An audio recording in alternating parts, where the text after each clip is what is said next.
Now I request Chairman Pankaj Soni sir to have his welcome words. Good evening, everybody. Good evening, Dheeraj sir and Ankur sir. Yeah. I welcome you all to this VCM on a very important topic of subsidy. Subsidy is a amount or is a matter which is directly linked to the cash incentives that one can get. And naturally, as an entrepreneur or as a businessman, everybody is interested in getting maximum benefits which have been declared by the state government or by the central government. And we, as a chartered accountant, can play a very important role in these matters of subsidy, of availing the maximum possible benefits for our client, and thereby creating a wealth and value addition to their business. Further, there are subsidies. Definitely, after listening to Ankur sir, we will be aware about that. These subsidies, it cannot be a one-time matter. Subsidies, the work of subsidy pulls on to years together, 7 years, 8 years, 9 years. And in that case, it can be a very good opportunity for us as a practicing chartered accountants for rendering our services and giving a value addition to the clients, and thereby having a good practice for ourselves also. So to understand the importance and to understand the provisions of the subsidies that are being given by Maharashtra government, we have a very learned speaker from Mumbai, CA Ankur Surana. So we will learn, we will hear him, and I hope we'll take maximum advantage of this VCM.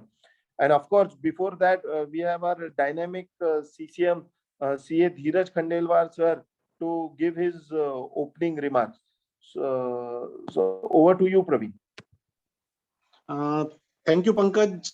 As you said, this subsidy is a really very important matter nowadays. Government is also focusing on the SME sector. So क्या benefits हो सकते हैं, that is more important. So now I request Dheeraj Khandelwal sir to have his words. Thank you for having this webinar. I think first of all, thank you the Chairman Pankaj Soni for having this organized program after his busy schedule. I think he's busy in a lot of other programs on the webinar, and he also occupied for in the Aurangabad meeting with the finance ministers, and the entire branch is busy. And even in spite of that, all the people has take out some time and organizing this event. It's good, and I hope that it could be a good numbers, so that the speaker Ankur can give the people can take the benefit of his services which he describes. Anyway, he's a finance speaker, and even I'm going to be have a 30 to 40 minutes my spare time to the participant about the opportunities in an SME. So which is a topic generally I'm taking care of it to the all members.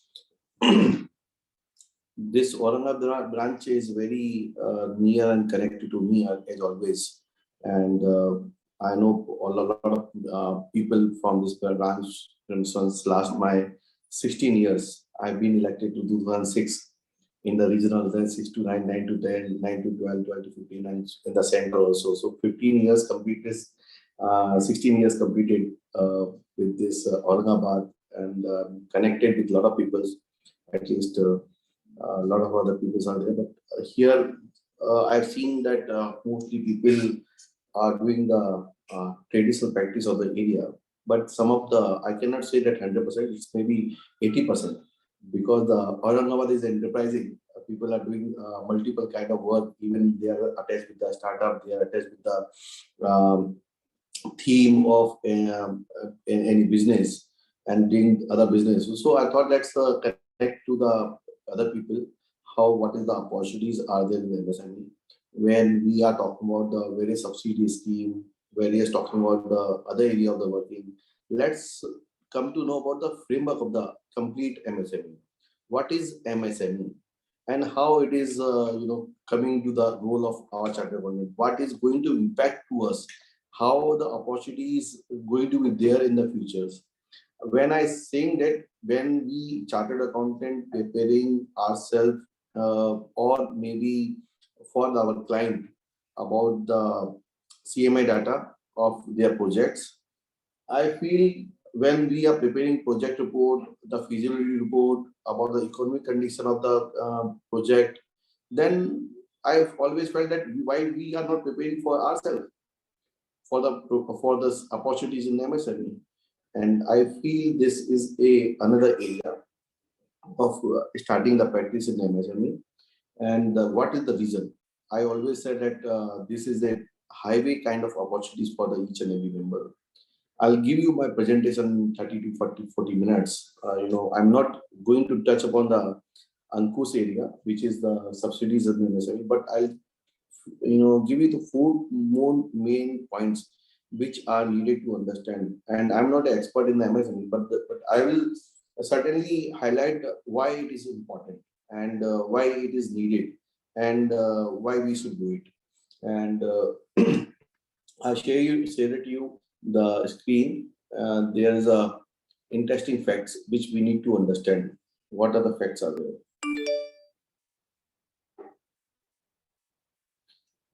So it's visible to all the presentation. Can Yes, you sir. confirm? Yes, Okay, sir. then. Yes. So I always said that it's a highway of opportunities, being that the endless highway, you can take out your car and with the full speed. So it's like you can enter into this area of the practice with the full speeds rather than any break, any break or any obstacle. So it's a highway kind of almost opportunities for the people everywhere. And we need to understand about the facts. The fact is what is the contribution of MSME in the GDP. When we talk about the contribution, the GDP contribution of the MSME is 33%. What is the global benchmark? The global benchmark is 60% in the developed country. What is the scale to be developed from the MSME is 27%, I'm saying. Worldwide is contribution of the MSME is 60%. Now is we are 30%. And the government of India, the ministry itself has kept benchmark, immediate reaching out of GDP contribution from MSME is 40%. So now you can say it's a complete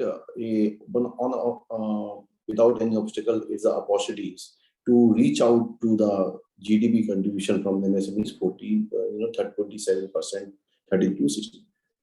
And when we talk about the how many estimated numbers, we have estimated number 6.3 crore, which is as on 2017.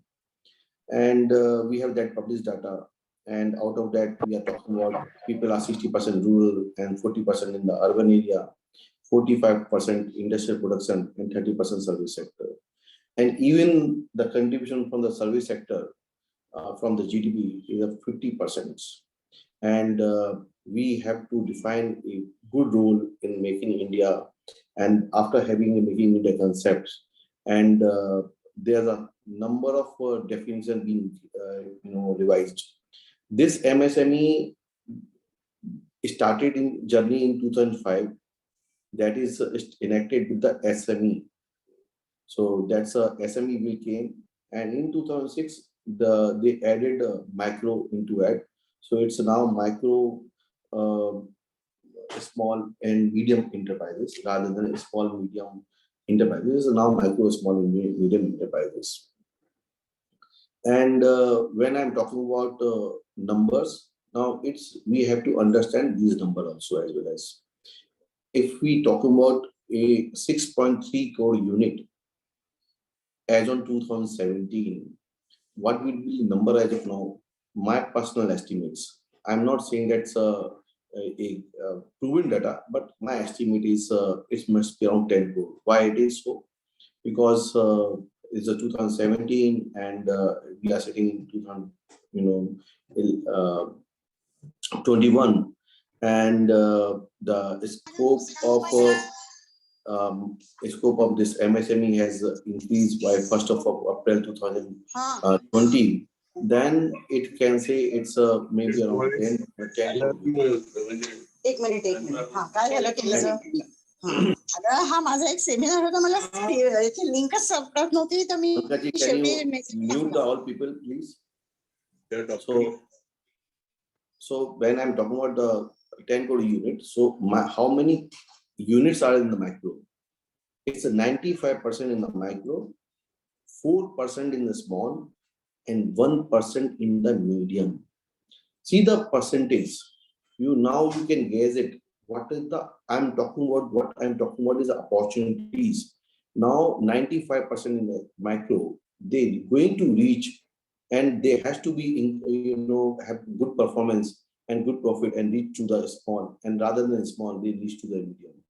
And that is why the MSME committee or ministry is there to have a employment generation, to have the revenue generation, to give the various benefits on the MSME, so that upliftment of the people can be there.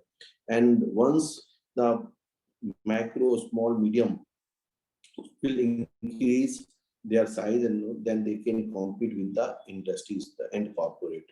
And then what we require the services, we'll discuss it later on. How many units in Maharashtra? I can say our number is on 4th, and we have the 10% around in the MSME numbers across India. And this is number because of the micro.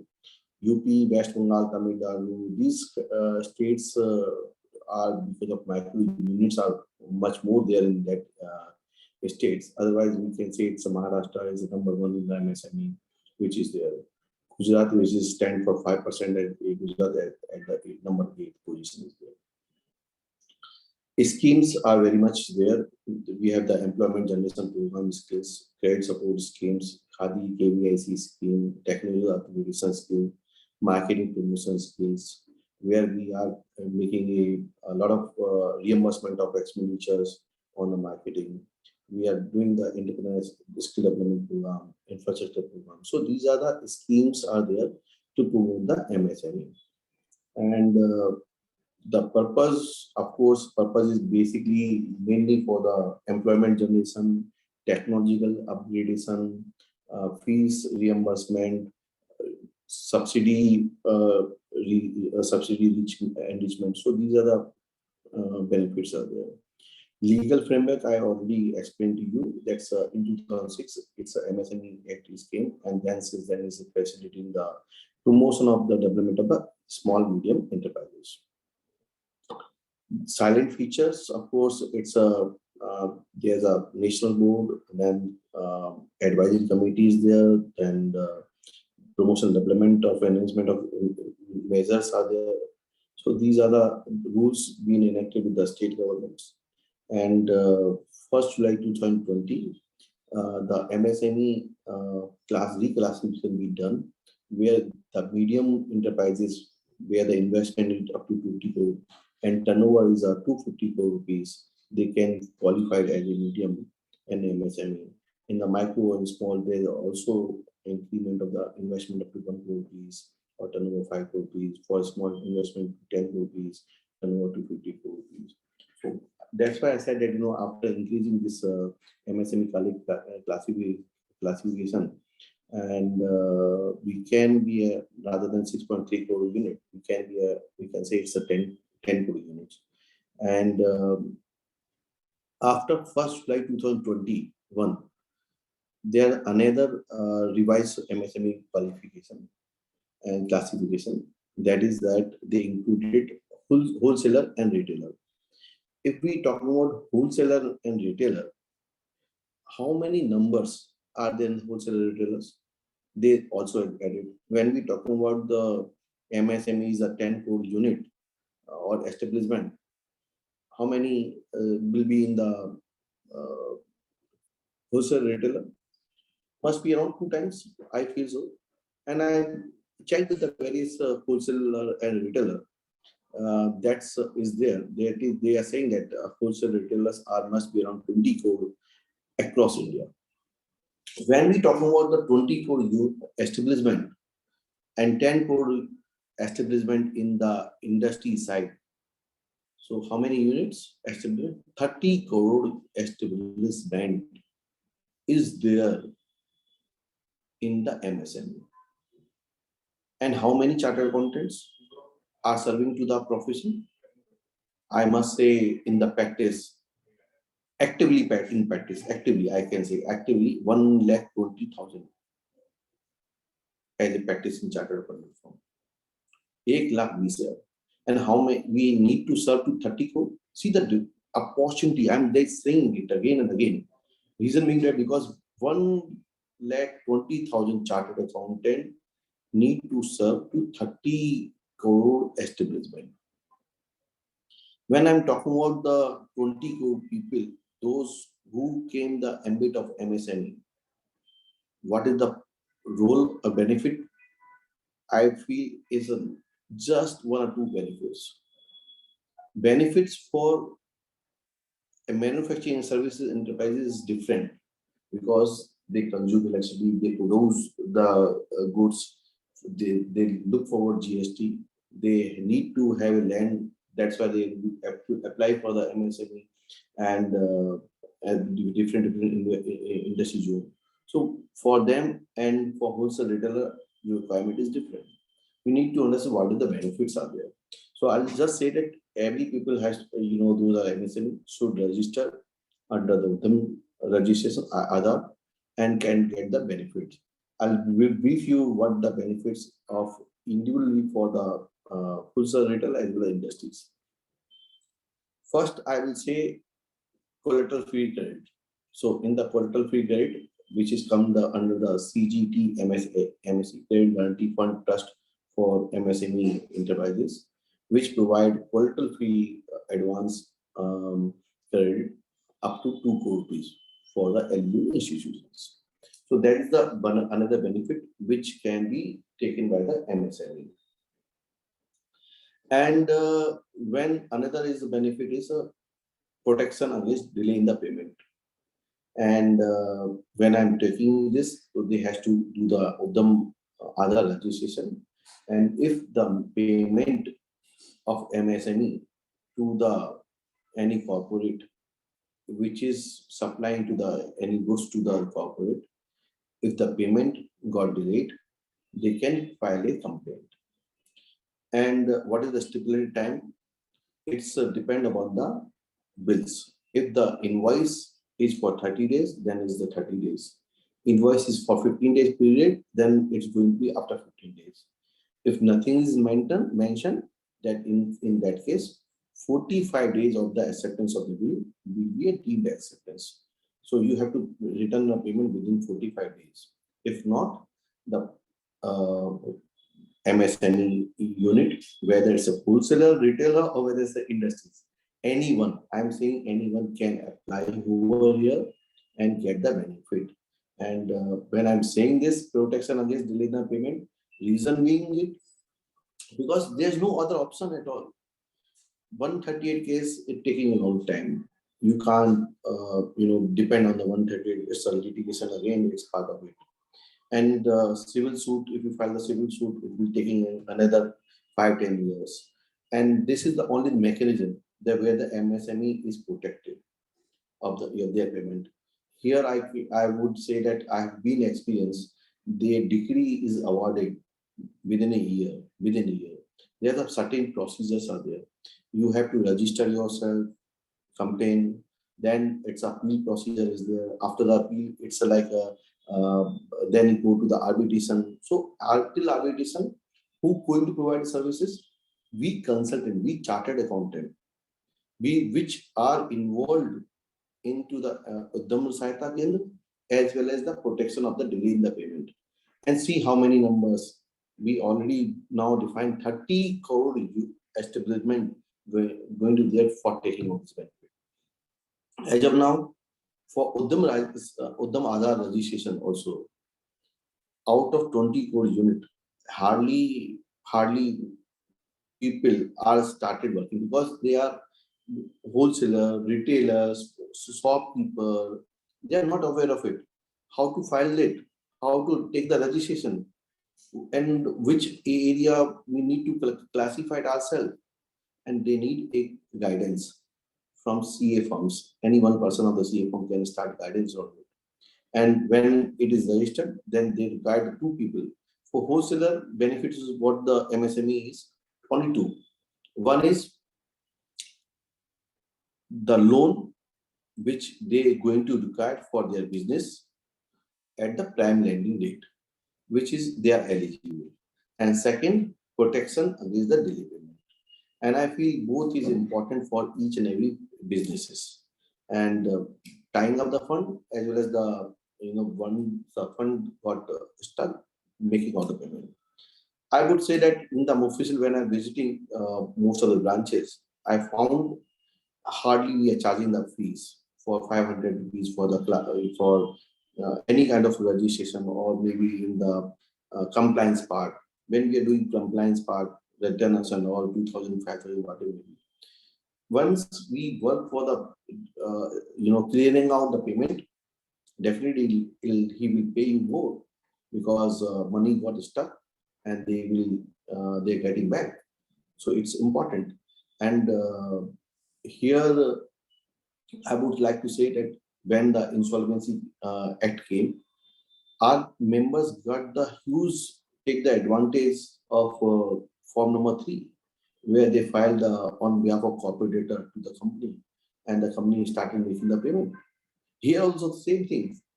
Your client is there, which their money got stuck, and you can file to the complaint to the Udyam Sahayata, and then the procedure need to adopt it.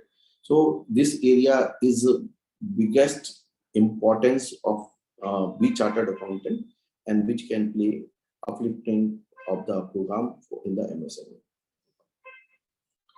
And there's a interest equalization scheme which is for the mostly exporters, and that's I think already finished by March.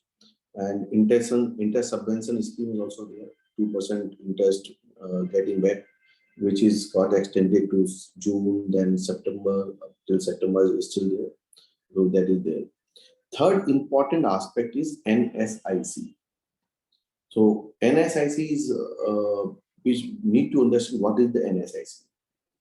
NSIC is again a unit which is comes under the Ministry of MSME, which also provide various loan or tying up with MOU with the various banks and associations with the banks to provide a term loan, working capital loan, other loans to the MSME.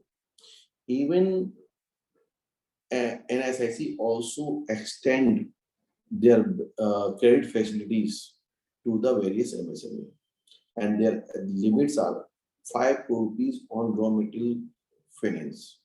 And I believe that I must, most of the 90% of the CAs are not aware of this institution, NSIC, which have the footfalls of, I can say, offices across India, and also they're claiming huge amount of mobilization to the MSME to the tune of 30,000 crore rupees. So we mostly aware of KBIC, SIDBI, and banks schemes which is offered by the banks and getting benefit on the prime lending rate. So these are we are aware of it, but we are doing this. And benefits for the MSME, of course, technology upgradation, where the maximum is of 15 lakh rupees, reimbursement of certification fees, that is also there, which is due to the maximum of the 75,000 rupees. Credit rating support, so even they also get the fees can be reimbursed to 75,000 rupees or maybe 30,000 or 40,000, depend upon the turnover. That's also there. Even trademark reimbursement of fees is there. ISO reimbursement fees is there. Energy conversion support is there. And one of the major part is which is a priority sector lending, which is available at the rate of 7.5% PLR rating, whatever the rates are there. So that's a prime lending rate availability is there. And I feel for wholesaler, this is also important. For industries, of course, this is important, but wholesaler is two things. Otherwise, nothing is important for them. Marketing support is not required, raw material assistance is not required. So these MSME can take the benefit of various schemes. So I was saying to all people, that's now you understood what are the areas are there. I started with the registration, another area opportunity. When I said that it's a protection of the payment is another area of the opportunity to 34 unit. When I'm saying tying up the fund for wholesaler and industries, that's another area. Fourth, which is there as a all members NSIC getting with the registration is another area. So we have to provide the services to the 30 crore unit and 10 crore unit, which is the MSME in the agri manufacturing and service sector. GDP, which need to grow to 60%, we are 1,20,000 practice chartered accountant. We need to provide them. And reason being that services is they has to compete with the global competencies of the industries. And when we have to compete with the industries, we need to uplift each and everybody. And when I'm talking about the global competitions, then we need to provide all services to them. Like industries, who's running these industries? No, investor, no. Management. Investors just oversees seeing the area. Everything is whether it's managing by the professional people like CEO, CFO, CIO, marketing head, all product, all each head is running the company. When we talk about the running by the MSME is a family business office, one or two people running the entire business and running the show. And even one or two people handling all people, whether it's accounts or whether sales or purchase, all one or two people. There's no other people are each and everything. So there's a difference. And now industries need to understand that they need to take a professional service, professional advisors from the consultant if they has to grow. And India needs it. India needs also. We need to provide them a complete end-to-end services. And there is always a scope when we talking about changing ourselves. Then industry need to change. It change bound to happen. When we are talking about a communication system, when we were having a phones, that's a dial system phone was there. Then push button phone came.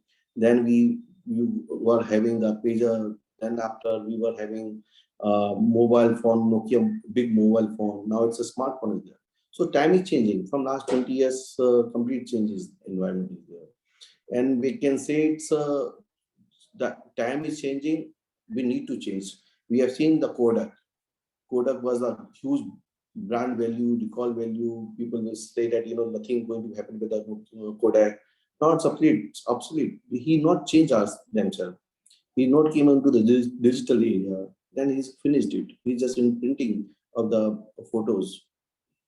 So I'm saying when we professional also there, in the professional, the opportunity is sinking also. Now we can say it's a opportunity sinking in the sense GST audit has gone. In the eve of ease of doing the business, the tax limit has got increased. So again, tax audit been sinking. Areas are also moving out from our area. Means what? it's a opportunity sinking. No, opportunities are there, but work is sinking and different work is emerging. We have opportunities in the digital area. We can start working on system audit. A lot of other things are there. When things started in the AI, like we are working in the reconciliation for 3 months time. Now posting and reconciliation can be done by the AI, artificial intelligence. Machine learning, when we talk about machine learning, analyzing the data, it's a huge, exercise where we are taking care of it. And I think that's also been done by the use of ML within 3 months. Even in the audit trailing also, while having a doing audit 1 or 2, 3 months, that's also going to be gone out from this using the blockchain technology, a complete automated audit trail system right there. So time is changing. We need to change, and we need to adopt all this system. Like a recent example, I can say it, that highway, we used to see the lot of people are standing on the collection for the toll people for toll, and now it's being replaced by the technology, and now the whole people now not is not standing, means that is the things has been changed, but again the people got be replaced in the reconciliation. The opportunity is going to generate there. So opportunity is shifting one head to another end. And here is I'm briefing that for all people, all chartered accountant, because as of now, what we are doing it, we are servicing to our client as a compliance auditor. So like compliance auditor, we are just busy in the GST, TDS or tax audit kind of work, and we could not able to look at it. Though we are providing all end-to-end services, our clients are dependent on us, but that's not remunerative and we are not focusing on this area. So now we have to provide each end-to-end services to our client like a part-time CFO, is a virtual CFO. There's a concept is there in the world. Now it's moved to the big cities like Mumbai, and we can see it's a mycfo.com, what's the valuation they earns in last 6 months. It's like a virus. When I talk about virus, COVID became in the Western world. Then after Western world to the India to Mumbai, and Mumbai to across all the villages. So it's again in this area in the accounting field, it's a like technological virus, and it's bound to happen whether it's Aurangabad, whether it is Ahmednagar, or whether it's a small village also. Bid. So everywhere the technology is going to replace our job. Reason being that if we are not adopted, it's going to be redundant because all software being made with this technology, and they will going to come and reduce our work. And again, I'm saying this area which we are a commercial person, we know all subjects, we can provide services. Only point is that from last 30 years, we are become a compliance provider rather than be a business solution provider. We forget ourselves we are a business solution provider. I know that before the 90 era, we were business solution provider. We used to interact with the client, we get the guidance. They came for the audit. They came for our purpose for the tax related matter. We advise them, we guide them. Now we stuck into the GST and other era and not able to focus what our business oriented services are there. If I talk about business or solution provider, how many people from us know that in the nearby your area business, there's a haircut salon is there. If they want to set, close this business, whether the businesses of the salon can be transferred to one, most of 90% will say no. The reason why? Because who going to purchase this? And there's no valuation, but is there? Of course, is there, because we are not aware of how to value it. We need to have a business sense on it. This hair cutting salon is residing in my area, and there are about 10,000 population, which comes every month and pay 50 rupees, and 10,000 by multiple 50 rupees every month if their haircut is there. 5 lakh rupees. I think 10,000. Yes. It's a monthly income is there. Yearly is a 60 lakhs rupees there. So valuation becomes, it's valuation because it's there because of the intrinsic value, because of the numbers, volume. And if anyone, Javed Hawi or any other chain of the unit come and they will buy it. And if people looking the new businesses enter into the saloon or 3-4 chain, they will look at, yeah, these values are there, they can get the immediate client and immediate revenue is there. So that's the only purpose. I'm saying that we need to thought ourselves in this perspective. We are a business solution provider rather than be a compliance officer. And I believe that if we looked upon it in this area, and of course, will definitely serve them in a better way. And I believe that we also provide a working capital in finance. I think that's not touched by me. I'll cover it now. So in the trades, there's a TREDS, trades platform is also there. In the trades platform, the company can register, MSME can register, and they can get the upload the invoices, and based on the buyer's process and supplier process, the bank bid the amount and discount the invoices. I know that earlier, if people are dealing with the government, no banks are ready to finance it because government payment करेगी नहीं करेगी कुछ मालूम नहीं है. आज की date में गवर्नमेंट की यहाँ पे लिस्टिंग भी है, तो उनके रेट इतने सस्ते हैं कि आज की डेट में 4 से 5% की रेट पे आपको फाइनेंस मिल जाता है, डिस्काउंट मिल जाता है. काफी कम लोगों को मालूम है. तो यहाँ पे मैं बोल रहा हूँ कि even though I am saying कि ट्रेड्स पे मान लो हमारा बायर रजिस्टर्ड नहीं है, उस पर नहीं भी मिलता है. There are the multiple invoice discounting platform, बहुत सारे हैं जो outside this ambit of the TReDS हैं. ट्रेड्स के अंदर 3 जनों को लाइसेंस मिला है, invoice mart, M1 exchange and RXL I. तो 3 जनों की, बाकी तो जितने भी लाइसेंस, जितने भी इनवॉइस डिस्काउंटिंग है वो सेपरेट रन कर ही रहे हैं.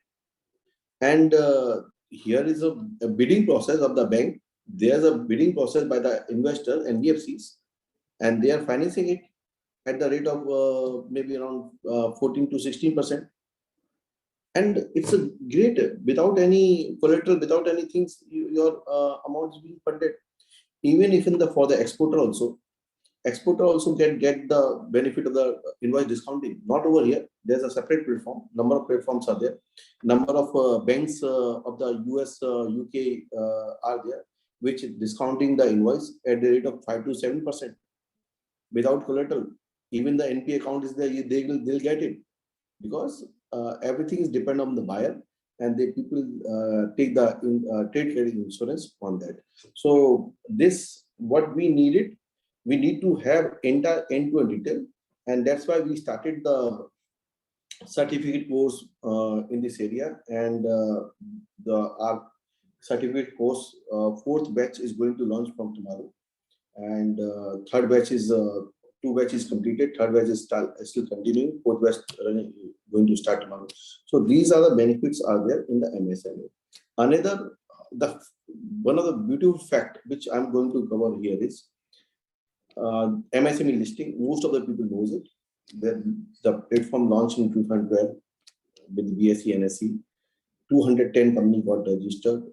3,200 crore fund being raised. What is the capitalization now? 10,000 crore rupees of these people, these 210 companies who raised 3,000 crore, now capitalizing 10,000. Out of that, 34 being promoted to the main boards of the NSE.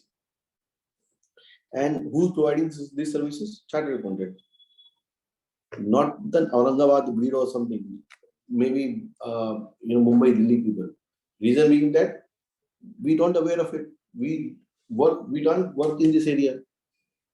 And in this area, before going to the MSME listing, the restatement of accounts is necessary. Restatement accounts, when they are the accounting standard, we go to be implemented. So many scopes are there, and we are not aware of. We are busy completely in the compliance part. So I feel I'm just exaggerating the matter to the all people. Let's start working in this area. This is a area from scratch to end. Like in the corporate, we providing all professional services from start to end, whether it's a equity participation, whether it's a land acquisition, whether it's a planning, with the education, with the HR, whether it's a functional area, operational area, legal area, HR area, or sales area, or even now, I will say that's a social media area also, e-commerce area, because MSME is now is needed completely on the um, on the main part, on the e-commerce part. And I think I think that the MSME is needed because all MSME, all MSME has to be all MSME has to be on the e-commerce platform, because the scalability and sellability is going to be there. Like Kirana store, if nearby Kirana store is there in your places, and if they want to close this business, how you will evaluate? Nothing. But as I said earlier, like a hair cutting salon, you can evaluate the Kirana store also. Even you can ask them, don't sell it off. They can have a competitiveness with the main Amazon or something like that. Come on the platform. Nearby 10,000 people are there, and even 10,000 people can be with the e-platform can be more, and supply order is there. You can see the Zomato. What is the value? Nothing. Zomato has also increased their valuation to 1 lakh rupees with the e-commerce platform only, networking, nothing else. No. So here is a opportunities which I am mentioning, and I feel that's a area of the practice area from business solution provider to our client. And if we start this, I can say the MSME will be enriched with their our advice. And once they enrich, they will start making the profit, and they will start making the good tax. And once the tax is going to be collected, our growth going to be there. And when growth is there, GDP contribution from 33% to near about 60% definitely going to reach. Will part as a national building. And once it is going to be partner in national building, I would say that our Prime Minister Modi vision to have a $5 trillion economy definitely going to be reached, because the economy, $5 trillion economy definitely is required, and it's going to be completed by our working. Once MSME is a huge area, they will progress from micro to small, small to the medium, or medium to the industries. Definitely, the contribution will be there, and GDP definitely will prosper. And then we can say we are chartered accountant partner, truly partner in this. So with this, I request each and everyone, let's have a class in this because 15th August, been 1-2 weeks before. I wanted we are all professional friends should be independent and should not be dependent on the traditional area of the practice, and they should have a separate unit of MSME area, startup working area, public government finance management, where I'm the chairman again is there, where I'm coming with the environment, other professional opportunities. So huge opportunities there in this government area also. Tremendous, and we are coming to a empanelment form for the rural development audits. So वहाँ पे भी change हुआ, काफी सारा change हुआ है. वहाँ पे भी गवर्नमेंट ने फाइनेंस 14 फाइनेंस कमीशन ने बोला है कि आपकी ऑडिट जो पंचायत एंड म्युनिसिपल बॉडी की ऑडिट जो है वो आपको ऑडिट 2022 और 2023 की कंपलसरी करानी है. ये तो आपका अमाउंट ग्रांट है विद हो जाएगा 50 to 60%. कौन मतलब इसको रिजल्ट हो सकता है? तो ऑडिट होनी है, तो अपॉर्चुनिटी कहाँ से आएगी? यहाँ से आने वाली है. तो ये भी एरिया मैंने उसको पटअप किया है. एंड एमएसएमई आपके सामने रखा है, highway of kind of opportunity. Startup is another opportunity where I'm the chairman. In the startup also, we are launching a web portal for the MSME. You have already witnessed portal launch किया हुआ है msme.ici.org. आप अपनी service वहाँ पे register कर सकते हो। MSME इंडस्ट्रीज जितनी भी हम वहाँ पे आपको देख के आएंगे, आपको येलो पेज जैसे अप्रोच भी करेंगी। वहाँ पे काफी सारा उसमें हमने मेटेरियल दिया हुआ है। हमने सब्सिडीज सेंट्रल स्टेट गवर्नमेंट की सब्सिडी दे रखी है, तो पूरी सर्विस आप एक्सेस कर सकते हैं। And you can also have a comparison chart also. If you want to have a comparison of between the Maharashtra with the Telangana or with the Andhra, anyone you can select and you can have a comparison. That's the benefit which I'm providing in msme.ici.org. Same way, startup.ici.org is going to launch on 31st, where we are providing all services. And tomorrow we are launching the certificate course. And I believe that's going to be a great milestone for all the people. And I believe that when we are going to have a pledge, let's have a pledge that we'll start working in this area, and our income should be manifold, not one or two, maybe multiple fold, and believe that this is going to be happen. Of course, happen when our prosperity of the client is there. Definitely, our prosperity will be there. With this, thank you very much giving me this time. Now I've eaten much time from the speaker and Ankur Sarana. Ankur Sarana will deal you about the MSME classification as well as the various subsidies are there, because we chartered accountant not involved in this area. And listen to Ankur. He's a young dynamic chartered accountant are there who's practicing from last 6 or 7 years in this area, and see what the kind of practice he has. And we are giving the value addition services to the client.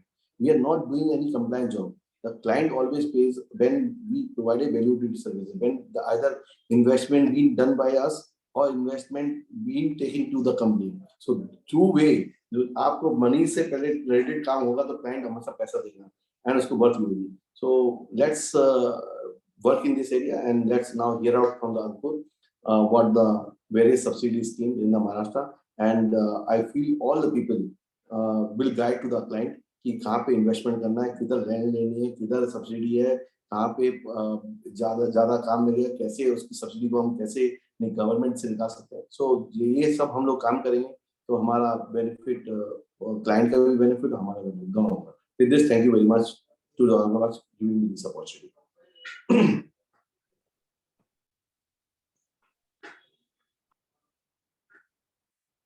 So I think on behalf of Vivin Bangar, आगे बढ़िए. Yes, sir. Thank you, sir. Participant जिस किसको भी queries है will take later on at the end of the session. So if they want, they can take it now, because I have to leave to one program. So it's better if they have any questions, I can ask. I can reply to them. Okay, participant, if you have any question, kindly raise your hand or write it in a chat box. So Dheeraj sir will answer your questions immediately, and then we'll start next session of Ankur sir.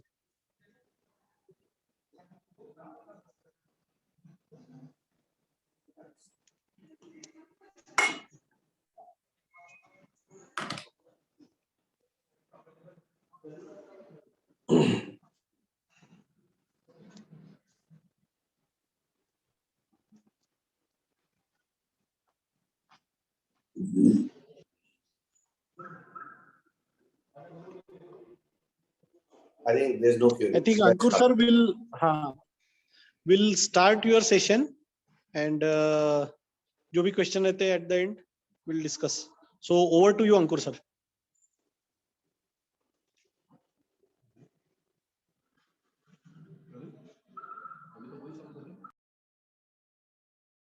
Can everyone see my screen right now?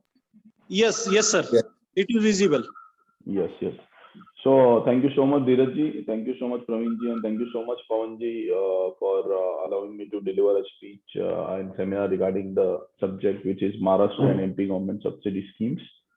I will start with a quote that you become successful by helping others become successful. So what Dheeraj ji has said, that if you want to be successful, we have to be helping others to become successful. And I think this is the area wherein everyone should see there are a lot of apart from this state government subsidies, there are certain central government, plethora of central government subsidies are there, wherein we are also working like production link incentive, central government MSIPs, which is now specs policies there.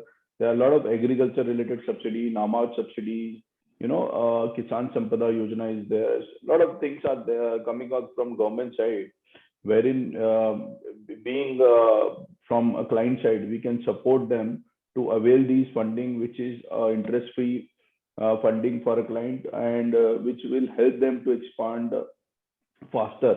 And that is how we can, have a cross-selling of our products, as well as we can guide them how to, avail them.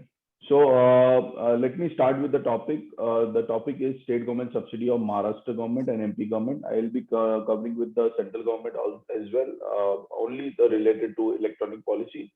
What is the objective of the policy of Maharashtra state government? The scheme which I am covering is package scheme incentive. The scheme was started in 1964 and got amended year on year. Basically why government provides subsidies. So we need to understand why the government provides subsidies. Any government, whether it is state government or whether it is a central government, they want more and more employment to be generated. The main objective of the scheme is to generate more and more employment. How it will be able to be done to attract a lot of investment, whether it is from FDI or whether it will be expansion or new industry. So why new industry will come? They need to motivate them, and the motivation factor is subsidies. The answer is subsidy. So there are two types of subsidy, which is a fiscal subsidy and non-fiscal subsidy, which is to develop the underdeveloped area. So for example, if you talk about Aurangabad, so Aurangabad is all put together a different zone, wherein government is providing maximum subsidy when it comes to Beed, Jalna, Aurangabad particularly. So in current policy of 2019, the Aurangabad region is, or Vidarbha Marathwada region per se, has been specially mentioned a different zone. So now, what is the overview of the policy? This is the policy started as in 1964, and let's like we have in income tax, we have Income Tax Act, and then we have rules. Similar ways in government guidelines, they have government regulations as well as procedural rules. So procedural rule was announced in 1989, and they got amended, and the baseline is of 1989. The procedure has been laid down. The allocation of the scheme of package scheme incentive is 3,000 crore rupees approx, which is going to be, after GST, which is going to be increased year on year. So these are the schemes which we'll be covering on. First is Maharashtra State Electronic Policy, which is a revenue-linked incentive policy. The benefits are applicable to all electronic units, manufacturing units approved under MSIPs previously and now specs. So, and second is package scheme incentives 2019, which is also a revenue linked incentive. The benefits are up to 100% of the project cost, which is FCI. This is applicable to all manufacturing industries, food processing, biotechnology manufacturing units, information technology manufacturing units. The government of Maharashtra, has specially announced a women entrepreneur policy, which is to empower women employment. More and more women should take the entrepreneurship, as well as more and more women should get the employment in the industry. So the criteria is to have 100% ownership with women entrepreneur. When we are talking about proprietorship, if it is partnership, both the partners should be women, and if it is a private limited, all the directors and shareholders should be women employment. Women, and there should be a 50% of the women employment in the scheme. Lastly is electronic vehicle policy, which is been recently amended in August, wherein it is 100% of FCI revenue linked incentive, which is to all electronic manufacturing vehicles, as well as EV component batteries and all these products. Like Maharashtra, there are other states like MP and Rajasthan. So MP government, which is providing a capital subsidy, The recent amendment policy of 2021 has announced in August, which is also MSME policy. Then we have Rajasthan Industrial Promotion Policy, which is 100% revenue plus capital plus revenue link incentive. The main important highlight here is they are providing benefits to service industries also, because as far as service industry is concerned, major employment generation is at service industries also. Now, when it comes to central government, since we are working only on two policy, one is production link and second is SPECS policy, which is a scheme for promotion of manufacturing of electronic component in semiconductor. There it is a capital subsidy which is tuned to 25% of the plant and machinery value, and the benefits are applicable to the list of verticals which is mentioned in the policy, which is mostly our electronic product like PCB, double capacitors, and etc. So why central government is providing benefit here is because there are a lot of imports from outside India of electronic goods.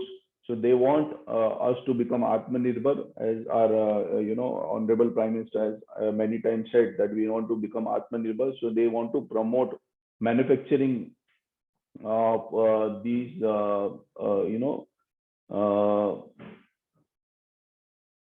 products which are mostly related to electronic.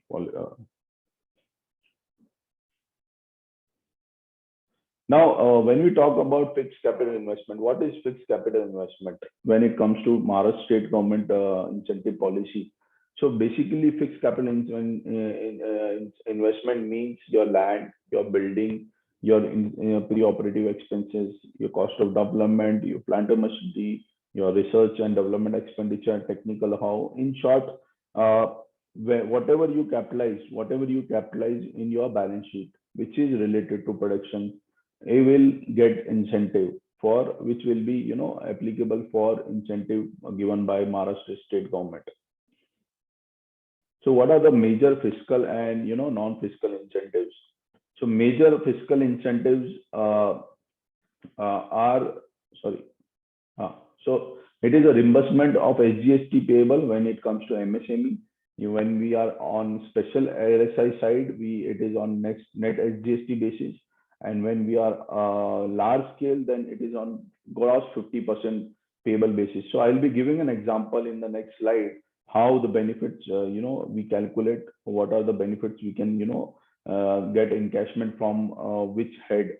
The second is non-cash benefit is waiver of stamp duty, which is on land and registered lease, as well as a term loan for the purpose of industrial. So whenever your client or whenever your industry, any industry is going to purchase a land, which is a non-agricultural land for industrial purpose, then on purchase we don't have to pay 5% stamp duty. We normally have to get a stamp duty exemption letter, and then the duty will be exempted on that purchase transaction. Second is whenever you are going for expansion as well as new unit, and we have applied for a term loan from your bank, then the mortgage charges or stamp duty which you have to pay for term loan, that can also be exempt. So that much amount we can save while registering any document which is related to transaction of land as well as term loan. And even if a company or even if a unit is going to have a lease, registered lease, they are going to pay stamp duty, that can also be saved. Now the third benefit is, which is a fiscal benefit, which is a refund of interest paid, which is tuned to 5% of interest amount subject to the electricity bill in case when the unit is non-electronic, and when the unit is an electronic, it is tuned to the SGST paid amount. So this is again a non-fiscal. So for example, your unit is having a 10% rate of interest. So out of that, 5% will be refunded. So it is not exemption, it is a refund. So you need to pay to the bank. You need to get the certification from the bank for the 5% interest out of suppose 10%. That will be refunded and subject to your electricity bills minimum. So whichever is least, you will get the refund from the industry department. Third is exemption from the electricity duty, that is up to 10 years. Electricity duty is a non-cash benefit which will reflect in your electricity bill. Normally industry, if you see the basic bill amount, the basic bill amount, there is a 9.3% stamp electricity duty is there. So that duty will be exempted once you have got the eligibility certificate, which is a sanction of subsidy that you can submit it to the MSAB, and then from there you can get the exemption letter, and which will be directly applied to your bill. So from date of production till 10 years down the line, that will be an exemption from the MSAB electricity company. Fourth is power tariff, which is tuned to 0.50 rupee, 50 paisa to 1 rupee. So for example, if your unit is having a 10,000 to 20,000 unit, consuming 10,000 to 20,000 units per month, that means 10,000 into 12, that is 1,20,000 units into 1 rupee. So 1,20,000 rupees will be exempted to you for the period of 3 years. So it is again a refund. It is a cash benefit. It is not an exemption. And there are other benefits which are all clubbed together. So these all are heads, all put together. You will be able to encash 100%. And this is basically non-fiscal and fiscal benefits, and which is a basket of incentives. So this is the basket wherein you will be able to encash these benefits.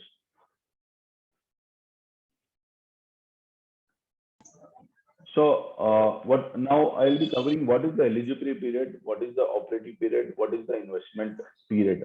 So what eligibility period, till the time, from the date of production till the benefits are available to your unit, is called as eligibility period. So basically it is 7 to 10 years, depending on scale and zone of your unit. The period may differ for new and expansion unit. So for expansion, 1 year less is the eligibility period, and for new it is 1 year more. And it also depends when you have applied. There should not be any curtailment in your benefits amount. So it is 7 to 10 years normally. So for example, if your unit is a new unit, and if it is established in Aurangabad and they have a 10 crore rupees investment, then they can avail a benefit of around 80 crore rupees. And that 80 crore rupees, they will be able to, encash in the tranches, which is till 10 years period. So that is an eligibility period. So 80 lakh rupees every year, they will be able to get the benefit. Excuse me. And what is the operating period? So operating period is the period wherein the, after completing the eligibility period, the unit have to run till that period. So for example, if your eligibility period and after 10 years, then if you are a micro and small unit, then you have to run 5 more years to complete your operating period. And if you are a medium or large scale unit, then you have to run 7 more years. And if you are a mega unit, then you have to run 10 more years. So that means that is 10 plus 7 years for large and 10 plus 5 for medium, micro and small unit, that is 15 years. And what is the investment period? Investment period is the period for which you can take the benefits, investment for making it applicable for benefits. So for example, you started your investment in 2021. So for micro, small and medium enterprises, from 21 to 22, 22 to 23, 22, 3 to 24.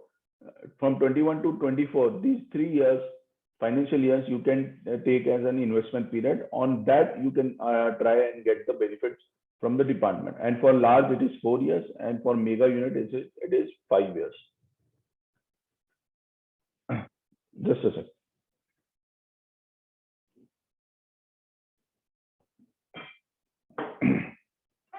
So who are the implementing agency where we have to go for applying the application, where we have to go to submit the documents and everything to get the benefits for our clients or to the industries.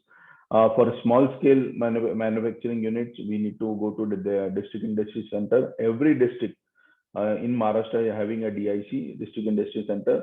And for a medium manufacturing unit, we need to go to joint director industries. 5 to 6 district industries become a joint director. So for example, if Aurangabad is one region, so you have 2 offices. One is the district industry center, second is joint director industries, which is boss of all these 5 DICs. So it comprises of Beed, Jalna, and then your other districts all put together become a joint directed industries. And if you are a large or ultra mega unit, then you have to apply to Directorate of Industry, which is a new administrative building, Mantralaya, just opposite to Mantralaya. So what is package scheme on incentive 2019? So when we talk about the scheme, package scheme incentive, it is applicable from valid from period 2019 to 31st March 2024. So your investment should be in between this period.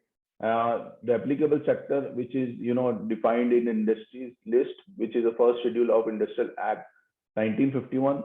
Manufacturing enterprises as defined in MSME Act 2006, which is now recently amended. So MSME definition has been changed. IT/BT manufacturing units, food and agro processing industries. The benefits of this industry, this policy is zone-wise, that is A, B, C, D, and D+, with a Marathwada region and aspirational district. So where you are setting up a unit, for example, if you are in Aurangabad, that is a Marathwada region. So we are into higher zone of benefits that is tuned to 80% for MSME and large. And benefits of these subsidy offers are up to 100%. So, but in Aurangabad region, it is 80%. If you go to Naxalite area, Naxalite region wherein there is no, less industry, then we can plan and get the benefit up to 100%. Excuse me. What is the highlight of this policy? So basically, it gives higher benefits to thrust sectors. That is an additional benefit of 20% of food and agro green biofuel manufacturing unit and 2 years additional eligibility period it provides. In this scheme, mega and ultra mega projects, which are comfort benefits, which is customized package. So for mega and ultra mega projects, there is no government resolution. You need to go to department and you can customize, you can demand the benefits from the government. So now Maharashtra government, last year announced a special GR for food and agro industries policies. The applicability is similar to package scheme until 2019, but it is applicable only to food and agro processing like sugar industries, like pulp manufacturing, juice manufacturing, tomato ketchup. There are a lot of food agro related manufacturing units are there. So here again classification wise, zone wise is there, but here benefits is up to 100% of the incentive, irrespective of any zone. So even if your unit is in A and B and C zone, then also you can apply, you can get the benefit of up to 100%. But the only criteria is you need to have a minimum investment of 50 crore rupees. And as a highlight of this policy, again, the subsidy benefits are 100% on gross SGST benefits, and it is applicable to A and B zone also. It is applicable to all large scale. So these benefits are only to the units which are having investment or which are planning for investment more than 50 crore rupees and which are food and agro. Whereas if you are below 50 crore, then you can apply into MSME in PSI 2019 scheme. Now let's talk about State Electronic Policy 2016. This is a wonderful policy, and this is applicable from 2016 to 2021. It got further extended to 2 years, and it's valid till 2023. The electronic policy also got recently amended, wherein there in place of MSIPS.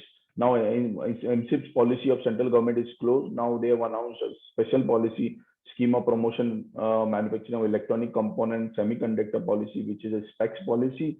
So they have changed it to specs, and the state government of Maharashtra has especially formed a committee wherein people who are not able to get the specs approval or MSIPS approval can go there and can then plead their case and get benefit under state electronic policy of Maharashtra government if the committee finds that your products especially fit under electronic manufacturing.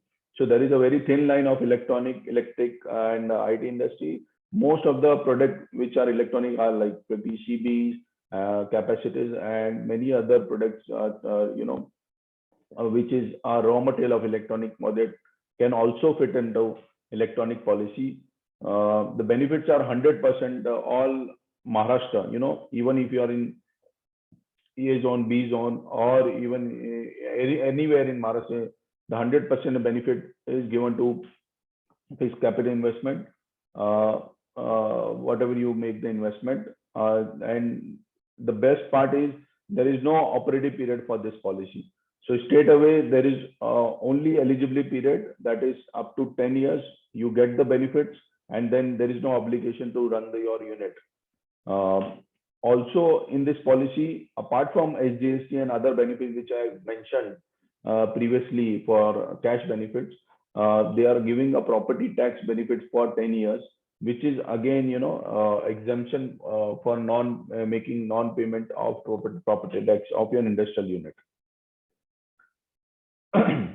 So friends, let us take an example how the benefits calculation is there. And I have specifically mentioned a D and D plus zone example so that we'll be able to understand more better. So in case a new unit is there, D zone, and medium scale unit is there, benefit available for 10 years.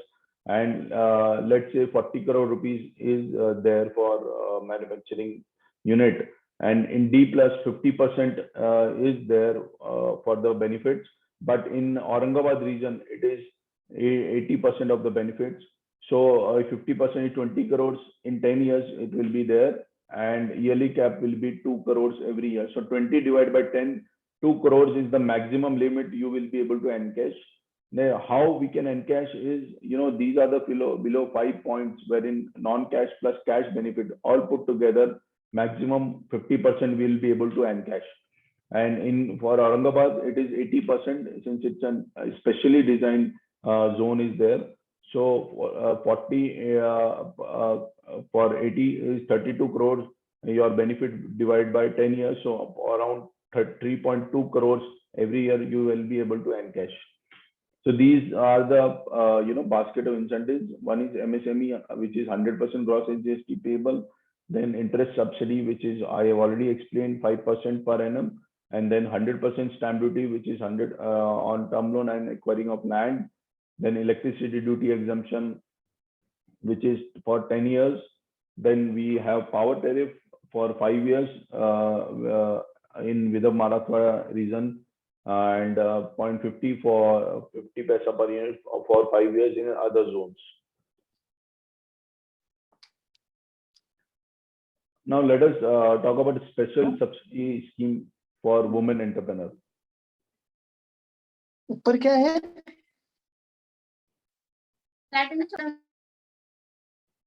So the validity period for this scheme is 14 December to 31st December 2022. The applicable sector is all the MSME units which are under MSME Act 2006.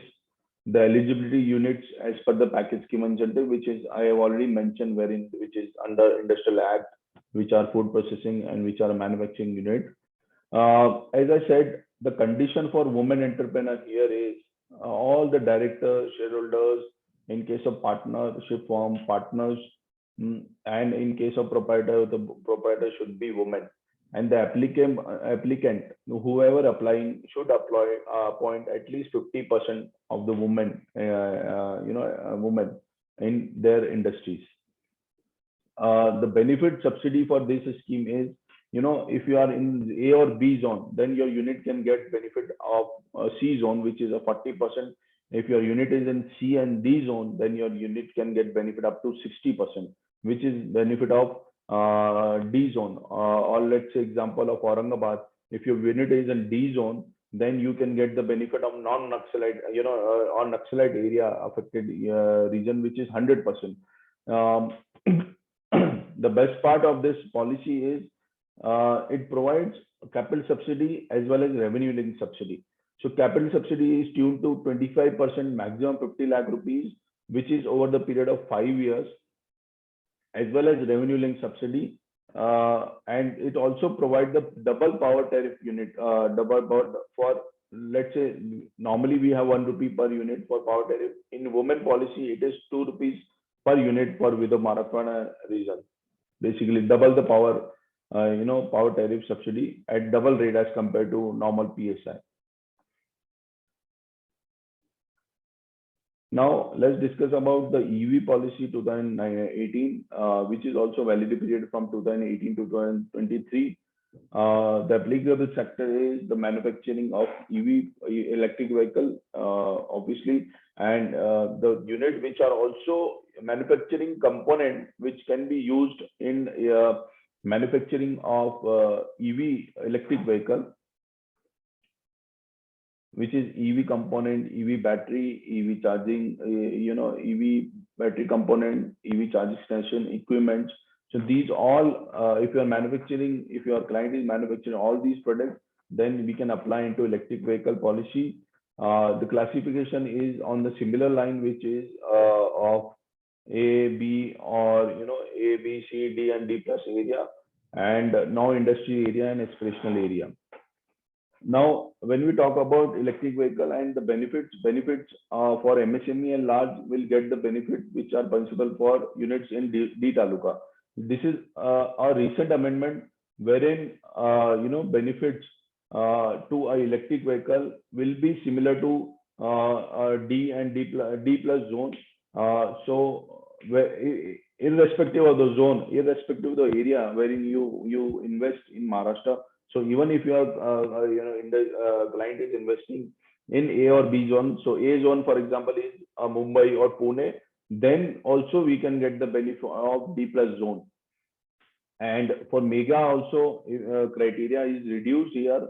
So you become a mega unit if you are investing 100 crores for EV manufacturing components or EV vehicle, then you become a mega.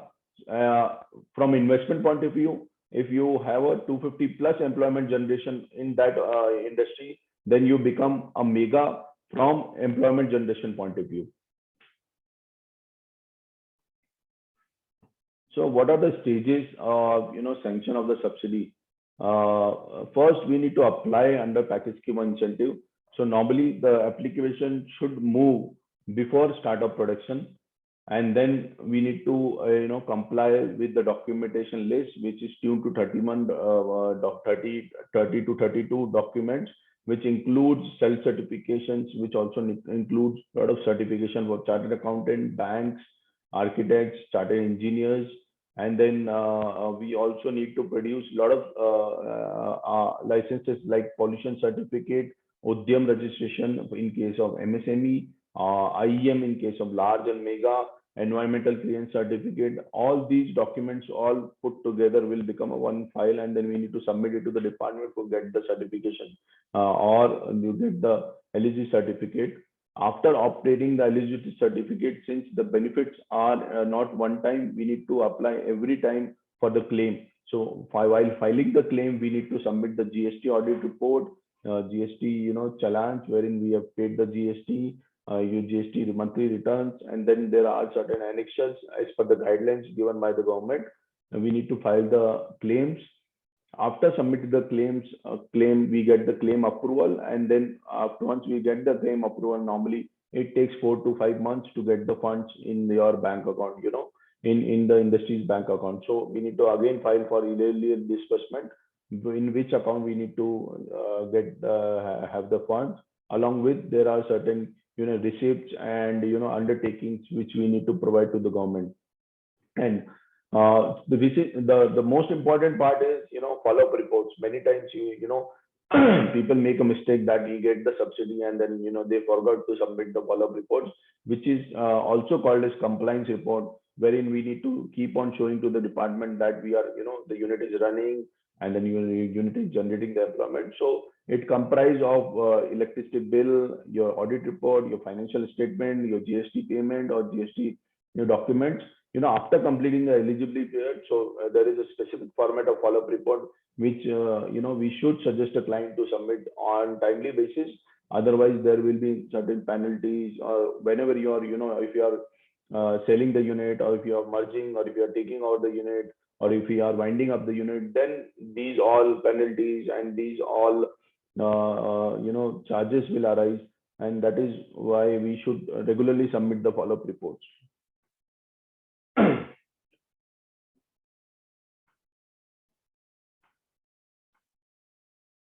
So after covering the Maharashtra industrial policy, let us talk in brief about Madhya Pradesh industrial policy. It is also the object of the policy is on similar line, to develop an environment to robust industrial growth, and then you have a ease of doing business. Then we have a lot of to generate employment. So base is again to generate more and more employment. The government is behind generation of employment, and to develop that area is there. So again, Madhya Pradesh state government is don't have any other idea. They also want to generate a lot of employment, so that is why they are giving subsidy.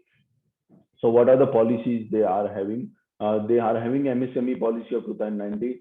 They are also having industrial promotion policy of 2014, which is amended in 2019. Now they have recently in this month, they have announced MSME policy of 2021. The benefits for MSME is 40% of capital subsidy. After GST, before GST, the Madhya Pradesh government was also providing benefits on the similar line of Maharashtra government. But after GST, they have changed the benefit. They are giving now capital subsidy, which is 40% on plant and machinery and building. So let's say, example, your unit is having a plant and machinery of around 40%. Then of 40%, 10% will be given to you around 4 crore rupees, and that too in the period of 4 years. So basically, each year 1 crore rupees will be refunded to you in your bank account through capital subsidy. In the similar line, it is 40 to 60% for large industries. The Madhya Pradesh is the only government which is providing additional benefits to the export-oriented unit, and which is very much right that any state or any government will not be flourish if the industries are not having exports. So they are promoting more and more exports. So they are giving additional benefits to export-oriented unit, which tunes to 2% additional to 3% year-on-year additional. So for example, if it is 3% per year, that means 12% additionally. That means 40 plus 12, 52% of the benefit is given by them for export, 100% export, or export which are units which are having 50% more benefits. Now, the MP government is providing more emphasis on pharma sector, power loom, and they are also giving special assistance to food and textile and garment manufacturing industries. So in Madhya Pradesh, there is no zone like A, B, or C, D plus like in Maharashtra. So all sectors, all zones are having a similar benefits. Since it's a hungry state, there are less units are there in Madhya Pradesh as compared to any other state. So that is why they are attracting more and more investment, and they are giving good benefits in terms of capital subsidy.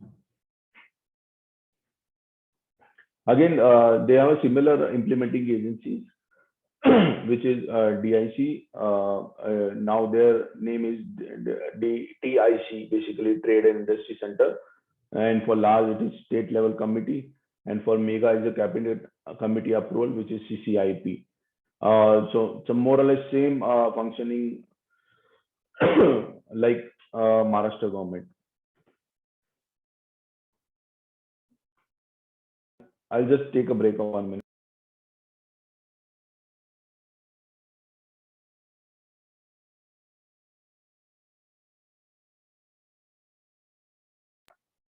Sorry. So what are the role as an advisor or as a consultant? What we should what is our role, and where we make a difference? So we play two types of role. One is consultancy, and second is advisory role. So since there are a lot of changes in the scheme, there are a lot of notifications, there are a lot of amendments. So we have to keep on going through these amendments, and client or the industry will not have time to go through all the amendments or guidelines. So as an advisor, as a consultant, we can guide them for all the amendments, and we can analyze their benefits, and indirectly also in comparison with the tax structure, and we can plan their incentives like in the similar fashion, wherein we can plan their income tax, or we plan their tax planning we do. We can also guide them for for encashing maximum benefits and incentive as per the guideline of the scheme. We can plan their new and expansion investment. So, for example, if somebody want to invest in Maharashtra or MP or any other state, we can make a comparison of state guidelines. Which is better for them? What is the tax structure? What is the export for their companies there? Whether they have a domestic sale or they have an export sale, whether there is a more GST for their product, whether they have less GST, according to the tax structure, according to the sales, and also, of course, feasibility in terms of transportation cost. So all these comparison we can make, and we can then suggest to a client where is the better, we can plan the investment, in which location you should invest. And also we can support to the unit wherein they have availed the incentives from any other state government or central government, and they are going to close the unit, or suppose if they are going to transfer the unit, if they transfer to someone else, or if they are merging with another unit, or somebody is acquiring their unit. These are the cases, are critical cases, wherein we can guide them for proper submission, representation to the department, so that they can waive off the liability of recoveries of the benefits which they have already encashed, or the penalties or the dues or interest costs which will be levied to the benefit availed by the government. And then we can ask them for the NOC, which is a non-objection certificate or no due certificate, in case a company will not be able to complete the operative period after getting the benefits. So this was an advisory and consultant role, wherein we can play a vital role from a chartered accountant point of view and as a professional people. Then we can also support them in execution and processing, making these all our process part like in a similar fashion, wherein we apply for application or for incentive. Then there are certain guidelines wherein we need to submit the documentation. Then we can solve the queries raised by the government department, and then year documentation and process. So this is more of processing and execution, which also can be part of our role. So end to end, we can support to a client, right from advising till execution for getting the subsidy and getting the funds in their account, and then also fulfilling the compliance from subsidy point of view and guideline point of view. So these are the domains wherein professional people, as a professional, since we are also working a similar fashion, we any chartered accountant can work. So this is a central and state government subsidy, wherein Maharashtra, like all policies which are covered. We can also plan for private equity. As Dheeraj just mentioned, there are a lot of scope in startups. So as you can see, there are a lot of funding. I have read in newspaper that more investment is coming in startups, and as compared to China, India is now attracting a lot of investment when it comes to private equity and funds from VCs. There are small licenses activity wherein we can also apply on behalf of client. So we can help them nurturing the startups. We can prepare a project report, feasibility report, CMA data, and then again, these are the specialization wherein me and my team is working. These are my credentials. You can reach me on my contact number and email ID, which is mentioned. And any query, I'm always ready to reply. Any clarification or any doubt is there, you can write an email to me. I'll make sure to give you a reply. And I am also available for any guidance. If any of my professional friend or colleague want to take up this profile and they want to develop this practice, then I am always available for them to support. So that's all from my side, and thank you so much everyone to listening so patiently. And again, thank you to Aurangabad branch and Dheeraj ji for allowing me to give my insight over this topic. Thank you so much. Thank you, Ankurji. Audience, Ankurji, I think there are two questions. Audience, those who want to ask the question, kindly write down in chat box. First question, whether benefit of this scheme can be availed by a producer companies also? Producer means what? Manufacturing companies? Yes, manufacturing is there. If it is a farmer producer company, then there is a separate scheme for central and state government for farmer producer companies, since those are other companies. I think the question will be of farmer producer company. The next question. Yes, farmer producer company can also avail the benefit, since it is applicable. The benefits are applicable to government as well as private industries. So if they are generating SGST, then they can apply for these benefits also. Okay. Which is the most beneficial scheme for machine manufacturing company? The same. If it depend on their SGST.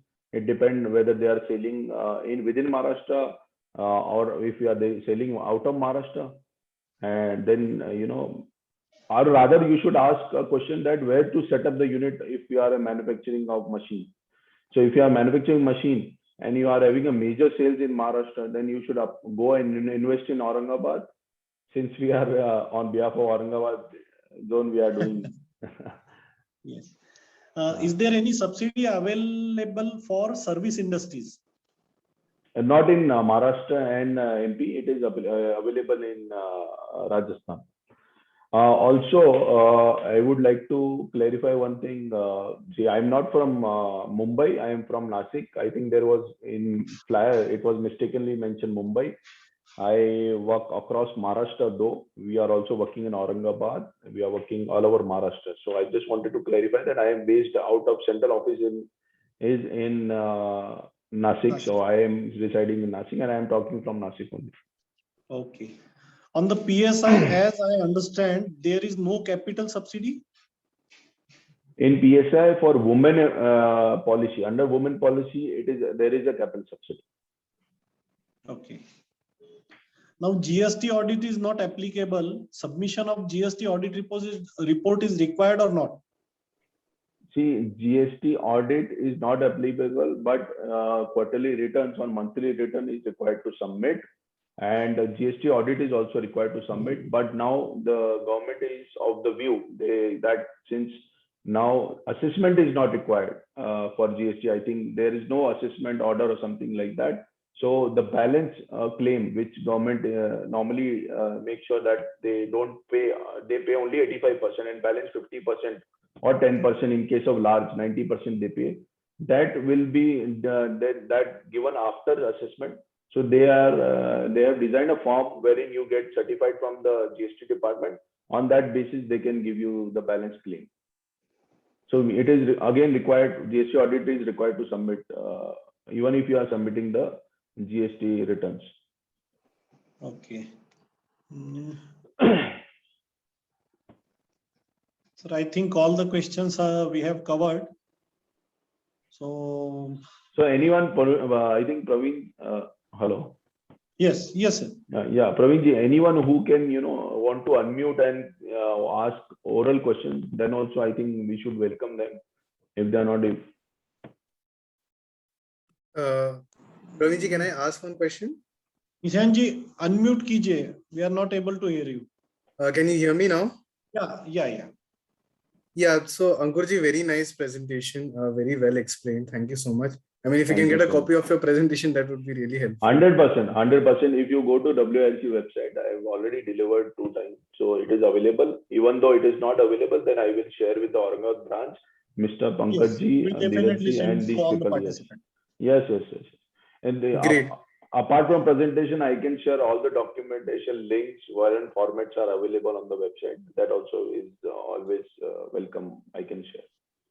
Great. And Ankurji, one question. So what I understood largely from the schemes provided by the government, the subsidy schemes, the PSI is one scheme wherein, the benefits is staggered over 8 to 10 years.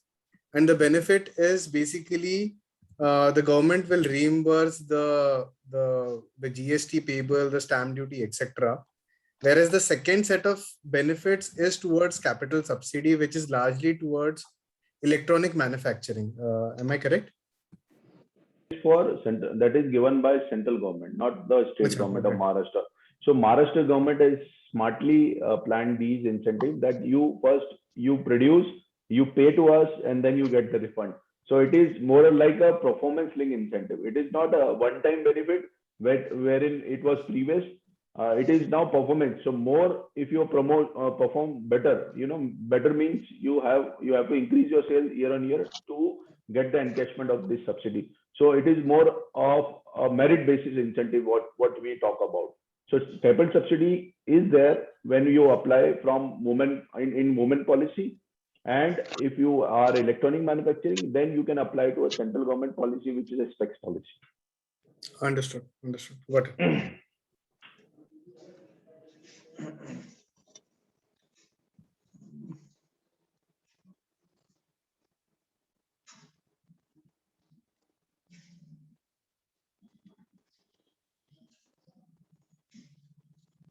Sir, one more question is there. While GSTR 9 can be submitted instead of GST audit report, will GSTR 9? Yes. We are submitting GSTR 9 only, and on that basis, we are getting the claims, which is only 75%. If you want to get balance 10%, then we need to submit the GST audit report also. Okay. Anybody have any doubt or any query? They can raise hand. I'll unmute them.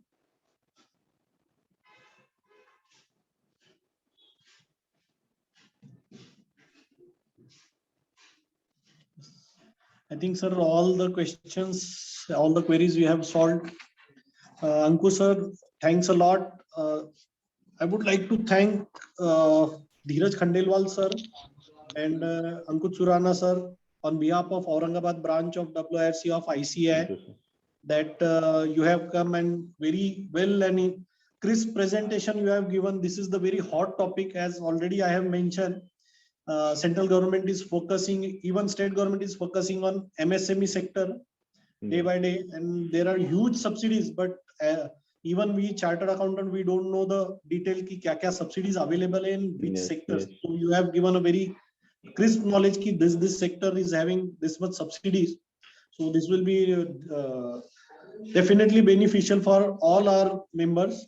Yes. So I would like to thank once again Dheeraj Khandelwal sir, Ankur Surana sir for coming and giving the very good presentation. And I will thank all the participants, those who have joined this session and asked their queries. Thanks a lot. I would like to add one point. Yes, this particular sector, many multinational companies like EY, KPMG, these all are also working for these schemes. Apart from that, central government policies like PLI policy, which is a hot topic nowadays for sector-wise, they have given production link incentives. So not only us or maybe other consultants, many people of multinational companies like EY and KPMG also having a different vertical under government infrastructure. They are also working on these policies and various other policies of central and state governments. so sir, as every time we generally see the CA profession as only auditing profession or like this, so this is one of the new area which newly chartered accountant or any chartered accountant can focus on. As you rightly said that the big fours are also having a separate department for subsidies. Yes. It is having a huge scope. Yes, go. So, thanks a lot, participant. Welcome. Now I'll say we'll conclude the session. I have only one question. Okay. Yes. Yeah. So there is any embargo on the scheme? Like if I claim the subsidy in PSI scheme and also Central's PLI scheme, so is there any bar on? No. Both are different policies. We can claim both the Yes. Because PLI is an incremental sales revenue benefit, which is also, I think, capital subsidy. And this is a revenue subsidy, which is given by state government. So that is not an issue. We can apply both. Yeah. Thank you, sir. Thank you. Yeah, welcome. Okay, thank you, sir. Thank Thanks a you. lot. Praveerji, I will come and meet you in Aurangabad. Thank For you. sure, sir. I'll wait. Even I'll call you later on. Tomorrow I'm planning. Yes, definitely. Yes, yes, for sure, Thank for you. sure. Thank you. Thank